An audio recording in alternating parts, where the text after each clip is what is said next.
Halo sahabat Merah Putih, bertemu kembali dalam channel kami. Like and share, dan jika ingin berlangganan, subscribe dan nyalakan loncengnya.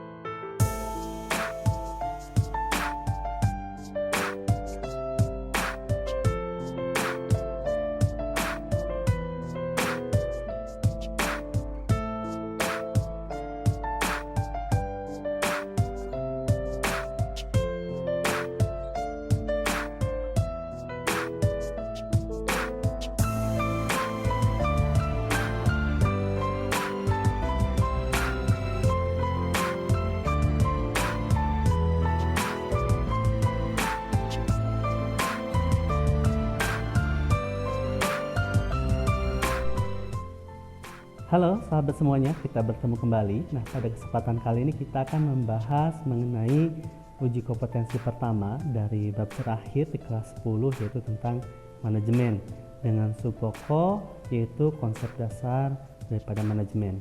Baik, kita langsung ke soal nomor pertama.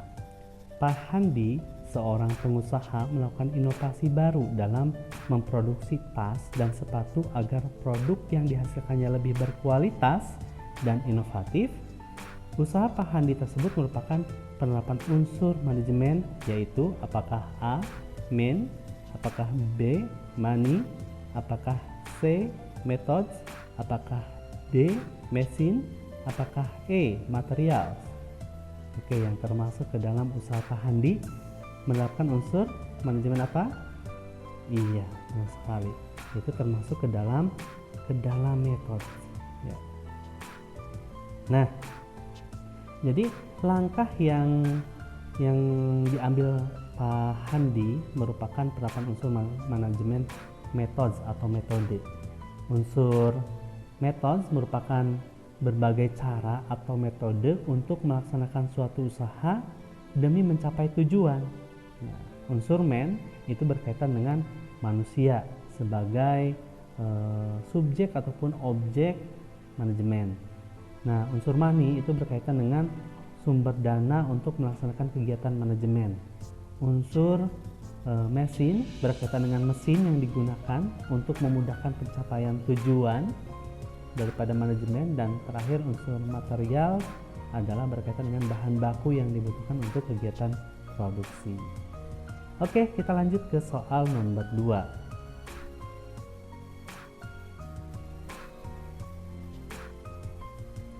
Penerapan manajemen dalam perusahaan melibatkan beberapa orang yang saling bekerja sama.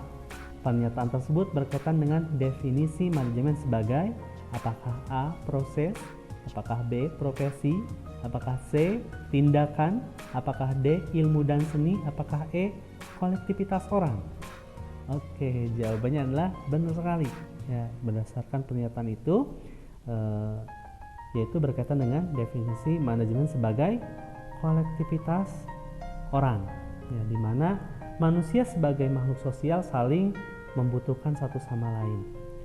Nah, sikap saling membutuhkan ini dapat dilihat dari penerapan manajemen dalam suatu perusahaan untuk mencapai tujuan tertentu. Dibutuhkan peran manajemen dengan melibatkan beberapa orang yang saling bekerja, tentunya bekerja sama. Kumpulan orang dalam manajemen harus saling bekerja sama untuk mencapai tujuan yang telah ditetapkan. Ya. Kita berlanjut ke soal nomor 3. Lala bekerja sebagai kepala pengawas bagian penjilidan di sebuah perusahaan percetakan. Tugas dan tanggung jawab yang berkaitan dengan posisi Lala menurut tingkatan manajemen adalah apakah A. merencanakan kegiatan dan strategi serta mengarahkan jalannya perusahaan, apakah B. bertanggung jawab mengawasi pekerjaan tenaga operasional, apakah C. menjadi penghubung antara direktur dan tenaga operasional, apakah D. membawahi dan mengarahkan kegiatan manajemen lainnya, apakah E. bertanggung jawab terhadap keseluruhan aktivitas suatu organisasi. Nah, yang termasuk ke dalam tugas dan tanggung jawab yang berkaitan dengan posisi Lala, yaitu berada di tingkatan manajemen. Iya, benar sekali, yaitu berhubungan dengan bertanggung jawab mengawasi pekerjaan tenaga operasional. Nah, jadi posisi Lala sebagai pengawas bagian penjilidan menurut tingkatan manajemen termasuk manajemen lini pertama. Nah, manajemen lini pertama ini merupakan tingkatan paling rendah ya dalam suatu perusahaan. Tugas manajemen lini pertama adalah memimpin dan mengawasi tenaga operasional. Ya, manajemen tingkat ini berhubungan dengan langsung tenaga operasional atau karyawan.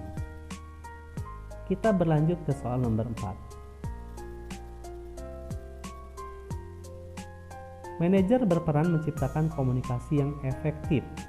Tujuan manajer melakukan komunikasi yang efektif yaitu apakah A. menumbuhkan kesadaran penuh pada diri karyawan dalam bekerja, apakah B. menciptakan ketaatan karyawan terhadap perintah atasan, apakah C. menciptakan standar penilaian dalam kinerja karyawan, apakah D. mendorong karyawan mendapat promosi jabatan dengan cepat, apakah E. mengumpulkan umpan balik dari karyawan untuk bahan diskusi. Nah, termasuk apakah tujuan manajer melakukan komunikasi efektif ini, yaitu ya benar sekali, yaitu berhubungan dengan menumbuhkan kesadaran penuh pada diri karyawan dalam bekerja gitu ya. Nah, kita ketahui bahwa komunikasi yang efektif mampu menggerakkan karyawan agar bekerja penuh tanggung jawab dan tanpa paksaan untuk mencapai tujuan yang dikehendaki.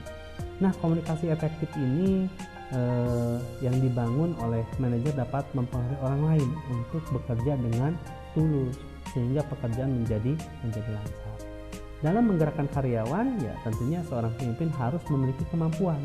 Salah satunya adalah kemampuan melakukan berkomunikasi secara efektif. Oke, kita berlanjut ke soal nomor 5.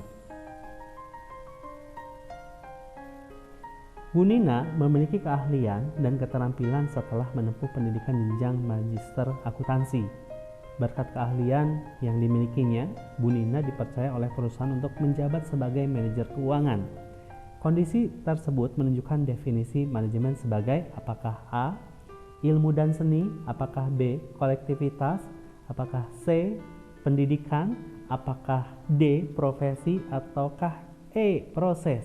Nah, oke, benar sekali. Jadi yang ditampilkan dalam pernyataan tersebut ya, Bu Nina itu melakukan tindakan bahwa manajemen sebagai profesi ya.